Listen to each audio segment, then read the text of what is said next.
Fredo et l'incroyable Noël, épisode 5.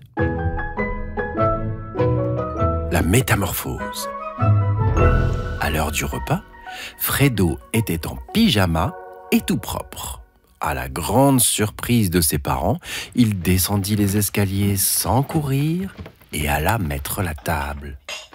Il mangea proprement avec ses couverts et en fin de repas, demanda l'autorisation de sortir de table, plia sa serviette et alla se brosser les dents.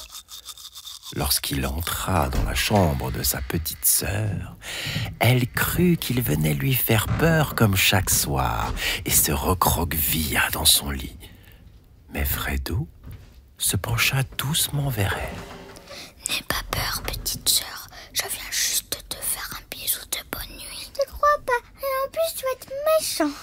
Et puis tu vas me faire des grimaces. Mais non, je suis gentille maintenant. Ah bon? C'est vrai? Fredo lui fit un gros bisou. Sa sœur le prit dans ses bras et le serra fort. Mais c'est trop bien les câlins. Puis, il fila dans sa chambre et se glissa sous sa couette. Ouah, t'as vu ça, Père Noël? Une journée entière sans faire de bêtises. Plus que 6 jours. Les jours qui suivirent, Fredo s'aperçut que depuis qu'il était gentil et sage, les gens avaient une attitude différente avec lui. Ils étaient moins sur leur garde, moins stressés.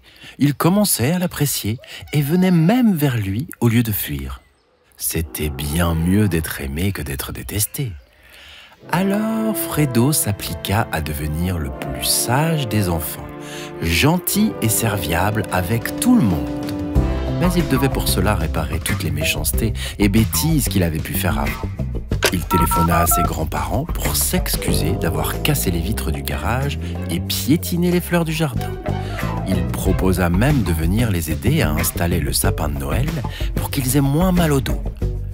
Méfiants, les grands-parents hésitèrent, puis finalement acceptèrent de le voir. Tout se passa très bien. Tout le monde fut ravi. Fredo était métamorphosé.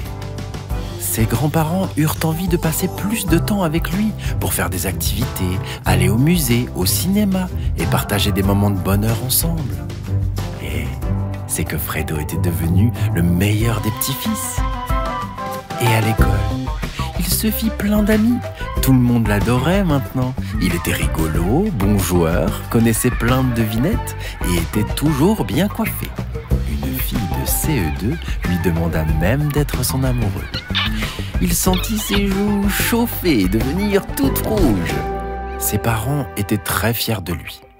Ils lui faisaient plein de compliments et Fredo aimait bien ça.